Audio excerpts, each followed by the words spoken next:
Mahasiswa kami dari kelompok 2. Di sini kami akan menjelaskan tentang materi serat optik.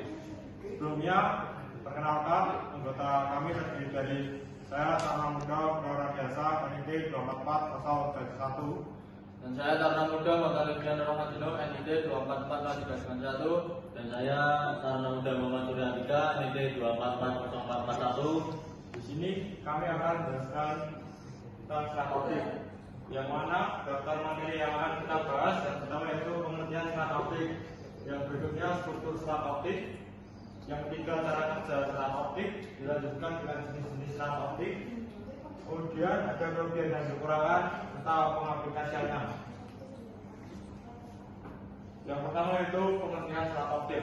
Jadi serat optik adalah media transmisi yang terbuat dari kaca atau plastik dengan diameter sangat kecil dan fleksibel. Media ini digunakan untuk mentransmisikan sinyal cahaya dari satu titik ke titik lainnya.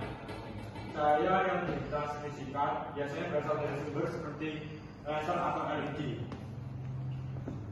Berikutnya ada struktur serat optik. Yang pertama yaitu terdiri dari inti. Jadi inti ini merupakan bagian terpusat yang terbuat dari kaca atau plastik yang sangat murni.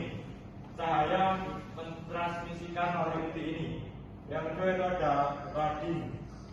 Di sini lapisan yang langsung mengelilingi inti terbuat dari bahan dengan indeks bias yang lebih rendah daripada inti. Cladding berfungsi untuk memandu cahaya agar tetap berada di dalam inti dan mencegah bocoran cahaya. Yang berikutnya ada buffer. Jadi buffer ini merupakan lapisan pelindung yang melindungi serat optik dari kerusakan fisik seperti lengkungan, kelembapan, dan benturan. Dan yang terakhir yaitu strain member dan outer jacket. Lapisan ini merupakan lapisan terluar yang memberikan perlindungan tambahan terhadap serat optik dari tekanan dan benturan fisik. Kemudian ada cara kerja serat optik. Yang pertama yaitu konversi data ke sinyal cahaya, yaitu dengan data yang akan ditransmisikan seperti suara atau data digital diubah menjadi sinyal cahaya oleh sumber cahaya seperti laser atau LED. Dan kemudian kedua, transmisi melalui inti, jadi dengan sinyal cahaya kemudian ditransmisikan melalui inti serat optik dengan cladding memastikan cahaya tidak menyebar keluar dan tetap berada di dalam serat. Kemudian yang ketiga ada pemantulan total internal, yaitu cahaya dipantulkan berulang kali di sepanjang inti karena sudut yang masuknya lebih besar dari sudut kritis sehingga cahaya tidak bisa keluar dari serat. Dan yang keempat, dekodasi sinyal cahaya. Saat sinyal cahaya mencapai ujung serat optik, sinyal tersebut dikonversi menjadi data yang dapat dibaca oleh perangkat menerima, tetap berada dalam jalur serat bahkan saat serat dibengkokkan. Jadi walaupun saat seratnya bengkok, data tersebut tetap menuju ke inti.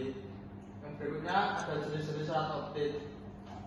Terdapat dua jenis utama serat optik. Yang pertama yaitu serat optik tunggal, single mode fiber, yaitu inti diameter inti lebih kecil sekitar 9 mikrometer.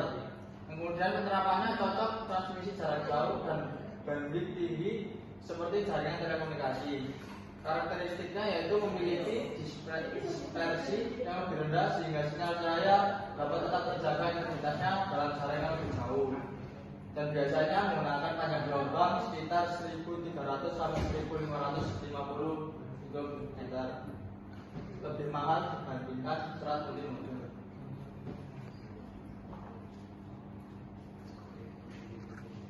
Selanjutnya dua, serat multimode fiber. Inti diameter inti lebih besar sekitar 50 atau 92,5 mikrometer. Penerapan cocok untuk transmisi jarak pendek seperti jaringan lokal dalam kurung LAN dan aplikasi audio atau video. Karakteristik memiliki dispersi yang lebih tinggi sehingga sinyal cahaya dapat mengalami distorsi dalam jarak yang lebih jauh. Biasanya menggunakan panjang gelombang 850 sampai 1300 mm, lebih terjangkau dibandingkan serat multibidal. Selain dua jenis utama tersebut, ada juga serat optik yang lainnya memiliki karakteristik khusus, yaitu serat optik kaca terbuat dari untayan kaca yang sangat halus Selanjutnya ada serat optik plastik, inti dan lapisan terbuat dari bahan plastik atau polimer. Dan ada serat optik dengan lapisan khusus untuk mengurangi gangguan cahaya. Serat optik dengan peningkatan daya tampung untuk aplikasi dengan kebutuhan daya yang tinggi. Dan yang terakhir serat optik untuk sensor optik dirancang khusus untuk aplikasi sensor. Selanjutnya ada kelebihan dan kekurangan serat optik. Kelebihan kecepatan tinggi. Serat optik memungkinkan transmisi data dengan kecepatan sangat tinggi, bahkan dapat mencapai kecepatan cahaya kapasitas besar. Serat optik memiliki kapasitas data yang lebih besar dibandingkan kabel lembaga, memungkinkan untuk mengirimkan jumlah data yang lebih besar dalam waktu yang sama tahan gangguan. Serat optik tidak terpengaruh oleh gangguan elektromagnetik sehingga kualitas transmisi data tetap stabil dan sulit disadap. Karena menggunakan sinyal cahaya, serat optik lebih sulit untuk disadap dibandingkan kabel tembaga yang menggunakan sinyal listrik. Karena jarak jauh, serat optik dapat mentransmisikan sinyal dengan jarak jauh tanpa kehilangan sinyal, bahkan hingga puluhan kilometer. Dan lebih ringan, serat optik lebih ringan dan tipis dibandingkan kabel tembaga sehingga lebih mudah untuk dipasangkan dan dipindahkan. Kemudian ada kekurangan serat optik, yaitu biayanya sangat mahal. Pasangan jaringan serat optik membutuhkan biaya yang lebih tinggi dibandingkan kabel lembaga, baik untuk bahan maupun pemasangannya. Tentang kerusakan fisik, serat optik terbuat dari kaca atau plastik sehingga rentan terhadap kerusakan fisik seperti tertekuk ataupun patah. Keahlian khusus juga diperlukan dalam pemasangan serat optik. Perawatan dan perbaikan serat optik membutuhkan keahlian khusus dan peralatan yang mahal. Fleksibilitas terbatas juga. Serat optik kurang fleksibel dibandingkan kabel tembaga sehingga lebih sulit untuk dipasang di tempat-tempat yang sulit dijangkau. Kemudian yaitu sulit dikerjakan. Perbaikan dan pemeliharaan serat optik yang rusak atau putus bisa lebih rumit dan memerlukan waktu yang lebih lama. Yang selanjutnya ada aplikasi serat optik. Di sini serat optik dapat diaplikasikan yang pertama dalam telekomunikasi dan jaringan internet. Yang kedua di sensorik. Yang berikutnya ada di alat medis. Berikutnya ada di jaringan komputer dan yang terakhir yaitu di alat industri.